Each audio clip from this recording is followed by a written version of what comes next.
कहानी भारत के उस गांव की जहां रहती है भारत की सीक्रेट सर्विस वाली सेना। चीन भी नाम सुनकर 2 कदम भागता है दूर।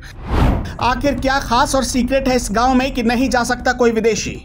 16 अक्टूबर 2018 की तारीख थी। 27 साल की यूरोप की रहने वाली एस्टोनिया अचानक भारत के इस गांव में घुसने की कोशिश करने लगी, लेकिन भारत के खुफिया विभाग ने फौरन उस विदेशी महिला को गिरफ्तार कर लिया और तुरंत देश छोड़कर जाने को कह दिया गया। इस विदेशी महिला सिंगर का वीजा भारत ने लाइफ टाइम के लिए कैंसिल कर दिया, यानी वो महिला चाह कर भी भारत के किसी भी हिस्से में दोबारा नहीं आ पाएगी। ये कहानी है भारत के उस गांव की जहां कोई विदेशी नहीं जा सकता, किसी भारतीय के साथ भी नहीं। इस गांव के नाम से हमेशा चीन परेशान रहता है। पाकिस्तान की हालत भी खराब रहती है क्योंकि इस गांव में रहती है भारत की एक सीक्रेट सेना जिसके बारे में दुनिया नहीं जानती। ये सेना दुनिया की ताकतवर सेनाओं पर भारी पड़ सकती है। ये गांव बहुत खूबसूरत है। सरकार चाहे तो इसे एक टूरिस्ट स्पॉट घोषित करके हर साल लाखों रुपए कमा सकती है, लेकिन सरकार को कमाने से ज्यादा देश की फिक्र है ताकि भारत के दुश्मन उसकी तरफ देखने की हिम्मत नहीं कर सके। क्या हिंदुस्तान में कोई ऐसा गांव हो सकता है? आपने कभी सोचा है? भारत में कई गांवों की खूबसूरती की कहानियां हैं जहां लोग घूमने जाते हैं, लेकिन देवभूमि उत्तराखंड का ये गांव खूबसूरत होने के बावजूद यहां विदेशी सैलानियों का आना मना है। उत्तराखंड के कई गांव और शहर खूबसूरत वादियों से ढके हुए हैं जहां देशी और विदेशी पर्यटक जाते हैं, लेकिन क्या आपको पता है कि उत्तराखंड का वो गांव कौन सा है जहां विदेशी नहीं जा सकता? अगर कोई विदेशी वहां जाने की कोशिश करता है तो उसके खिलाफ वहां के सुरक्षा बल एक्शन लेते हैं। इस गांव का नाम है चक्राता। चक्राता उत्तराखंड में बसा है। हम इस गांव की उतनी ही जानकारी आपको दे पाएंगे जितना पब्लिक डोमेन में मौजूद है, क्योंकि ये गांव भारत के लिए रणनीतिक रूप से बहुत महत्वपूर्ण है और सरकार इस गांव के बारे में ज्यादा सूचना नहीं देती। दरअसल 20वीं सदी की शुरुआत से ही चीन ने लगातार तिब्बत पर अपना अधिकार जमाने की कोशिश की। साल 1906-7 में तिब्बत में दाखिल होने में चीन कामयाब हो गया।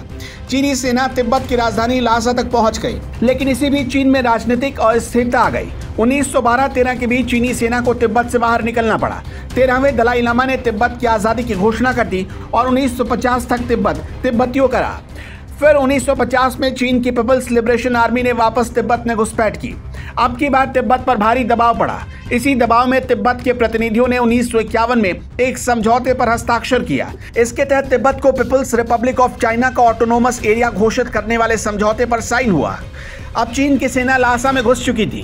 इसके बाद 1956 और 1969 में तिब्बतियों ने चीनी सेना के खिलाफ छिटपुट आंदोलन शुरू कर दिए, लेकिन चीन ने अपने बाहुबल से इसे दबा दिया।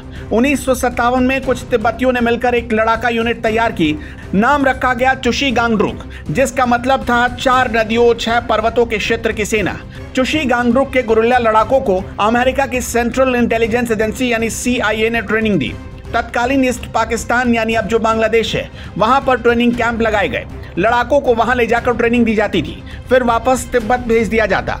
देखते देखते चुशी गांगड्रुक में 20,000 लड़ाके भर्ती हो गए, लेकिन जब ये लड़ाके चीन से लोहा लेने के लिए आगे बढ़े तो अमेरिका ने अपने कदम पीछे खींच लिए। नतीजा ये रहा कि तिब्बतियों का ये विद्रोह असफल हो गया और उनके तमाम चुशी लड़ाके साथी भी कथित तौर पर भारत आ गए।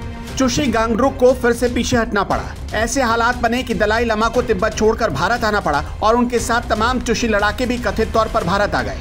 62 की जंग में भारत चीन से हार गया। भारत ने पूरा ध्यान सेना को मजबूत करने में लगाया। भारी संख्या में फौज में भर्तियां हुई, सैनिक ट्रेनिंग और स्ट्रैटेजी में बड़े बदलाव किए गए। भारत ने तय किया कि चीन से बातचीत चलती रहेगी, लेकिन अगर दोबारा हमला हो जाए तो हमारी तैयारी पूरी रहे। इसी तैयारी का हिस्सा थे सेना के माउंटेन डिविजन्स, सेना की वो टुकड़ियां जो वैसे पहाड़ी इलाकों में लड़ने में माहिर हों जैसे चीन की सीमा पर पड़ते हैं। उस वक्त के intelligence bureau chief BN Malik ने एक प्लान तैयार किया तिब्बती लड़ाकों को ट्रेनिंग देने का। इनमें से तमाम लड़ाके पहले कभी चुशी का हिस्सा हुआ करते थे। तत्कालीन प्रधानमंत्री जवाहरलाल नेहरू से प्लान डिस्कस किया गया। मेजर जनरल सुजान सिंह उबन को जिम्मा दिया गया, जो सेकेंड वर्ल्ड वॉर के दौरान 22 माउंटेन रेजिमेंट को कमांड कर चुके थे। 1962 में तिब्बती लड़ाकों का बाकायदा एक पुराने गोरखा ट्रेनिंग सेंटर में ट्रेनिंग शुरू की गई। इस यूनिट को नाम दिया गया स्टैब्लिशमेंट 22।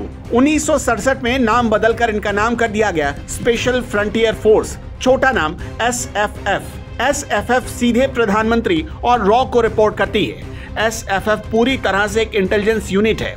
इसे भारतीय आर्मी का हिस्सा तो नहीं माना जाता, लेकिन ये आर्मी के कंट्रोल में काम करती है, यानी आर्मी से अलग एक खुफिया आर्मी यूनिट। इनकी भर्ती प्रोसेस अलग होती है, ट्रेनिंग भी अलग होती है। महिलाएं भी एसएफएफ का हिस्सा होती हैं। एसएफएफ में रैंक्स भी भारतीय आर्मी के समकक्ष ही होते हैं। इसे लीड करते हैं इंस्पेक्टर जनरल, जो कि मेजर जनरल रैंक के ऑफिसर होते हैं। एसएफएफ मिलकर बनता है कुल 6 विकास बटालियन से। हर बटालियन में करीब 800 जवान होते हैं, यानी करीब 5000 एसएफएफ के जवान। तो एसएफएफ यानी स्पेशल फ्रंटियर फोर्स के बारे में आपका क्या कहना है, हमें कमेंट बॉक्स में जरूर बताइएगा। और आप में से कितने ऐसे लोग हैं जो भारत के चक्राता गांव जा चुके हैं?